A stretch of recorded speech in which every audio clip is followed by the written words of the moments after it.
Let's talk about Dakar. Dakar is the capital city of Senegal, and what's happening there is not pretty at all. I remember reading a book called Betrayal in the City, and remembering the context of the book, it almost feels like the writer had Senegal in mind because this is love that has turned sour. It's about two best friends that were working together before getting into politics, and one helped the other to rise into power. And now the one who was helped has decided to throw this other person under the bus. Thinking about politics in Africa, it's marred by jealousy, it's marred by greed, and people constantly trying to throw each under the bus. Take, for example, this actually has happened since time immemorial. Take, for example, with the former president of Burkina Faso, Thomas Sankara. Thomas Sankara was betrayed by his friend. He was actually overthrown and assassinated in a military coup, which was which the friend helped organize. Another example is Patrice Lumumba and Mobutu Sese Seko. I hope I have pronounced his name right. Mobutu Sese Seko, yeah. So what happened is that Patrice Lumumba supported Mobutu Sese Seko, who was a journalist, and he told him that I'll support you, go to overseas, study, then you come back. I help you get into power. So once he got into power, once Mobutu Sese Seko got into power, he betrayed his friend. He betrayed Patrice Lumumba, who was overthrown by the American. Now, closer home, the sitting president of Kenya also betrayed the very person who helped him to get into power. His name is Rigathi Gachagua. So what happens is in Kenya, politics in Kenya or winning in Kenya is influenced by how a certain tribe supports you, how a certain tribe likes you, or how well you align with them. So during the election, there's a certain region in Kenya called Mount Kenya region. So this region, it plays a very big role in whether you will win or lose the elections. So during the elections, President Ruto looked for someone who is loved by the people in Mount Kenya region, who was Rigathi Gachagua.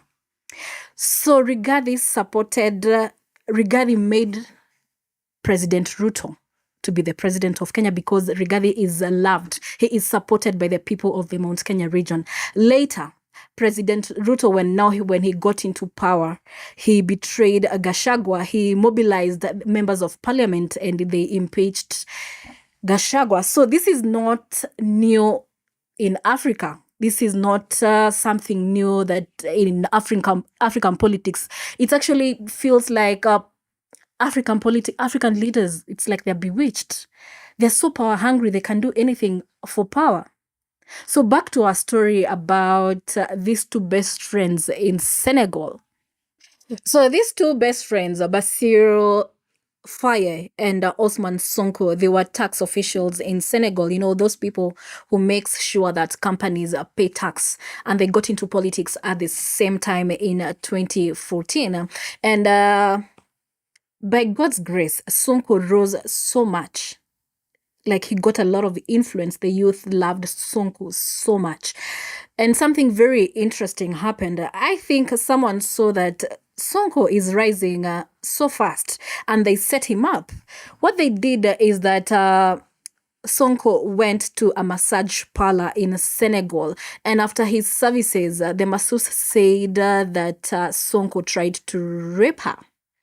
Looking at that lady, because I've listened to this lady and looking at Sonko is such an eye candy, and at his status, I'm sure he can get a woman who matches his status, and I'm not trying to rubbish these claims. Nema dangay teud par force ma def ak yow do ngeen te bo fi yu ko gis nga armée fala koy mën na la bolé ko xamantene bo fi yu ko ba dem déjà bo yu ko bo waxé né dama la doon def li kenn du la gëm foko wax kenn du la gëm même bo génné ñi nga xamantene wa kër gi sax duñ la gëm te sa patron du nangu perdre client bo. So come to 2024, no, when he was that actually made him got arrested.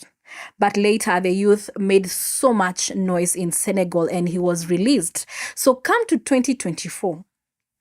There's a case, Sonko was told that the youth, when they were rioting, saying that they wanted Sonko out of jail, they said that Sonko incited the youth and the youth damaged a lot of things in Senegal. So that was a case that was leveled against him in 2024 when Senegal were doing the general election or were holding the general election. So Sonko could not run for presidency in 2024. But the youth, the people of Senegal wanted Sonko to run for presidency.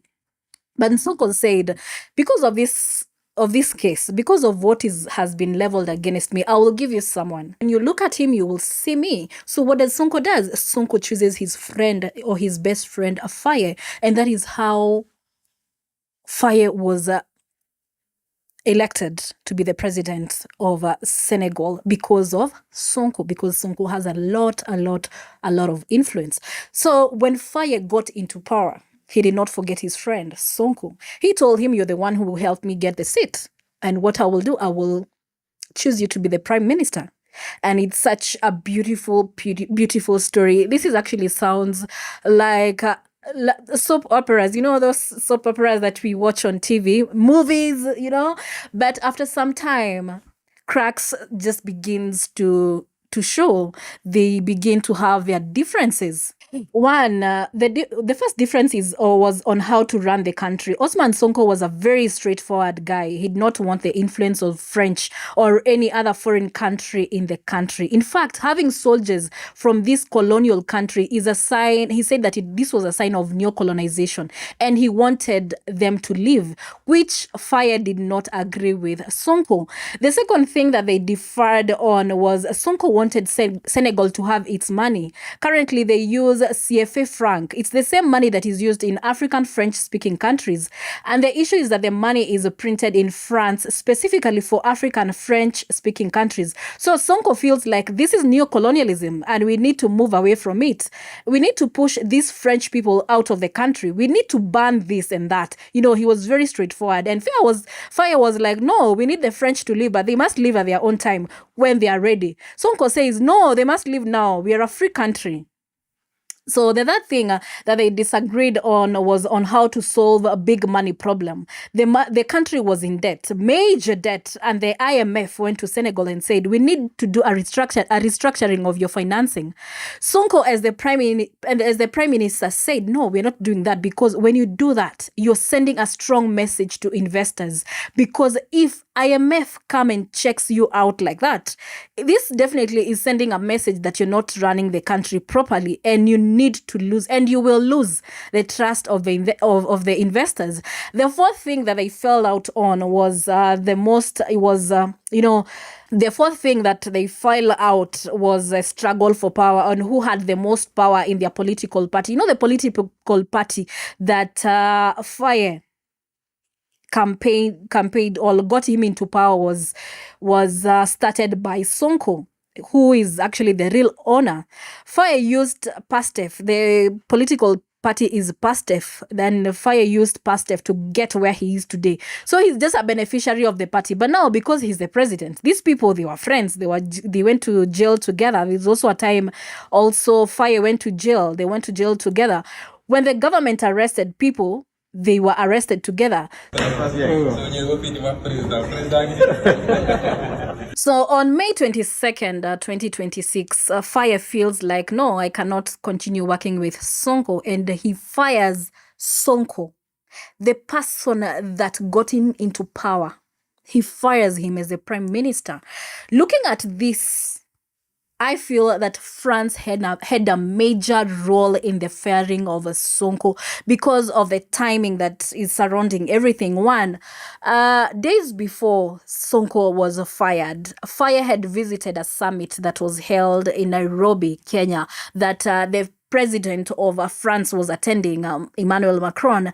Two, Sonko had a very strong stance against neo-colonialism, and he actually had pushed for the removal of foreign military bases in Senegal. So I feel France had a hand in this, but this is a script that Africa knows too well. Anyway, I'd love to read what you have to say about this one. I'd love to know what your opinion is about this one. Let me know in the comments section. My name is Wangari Njuguna, and this has been ADNC. Kindly subscribe to my YouTube channel for this and more. My YouTube channel is Wangari Njuguna. I will see you in the next one. Kwaheri.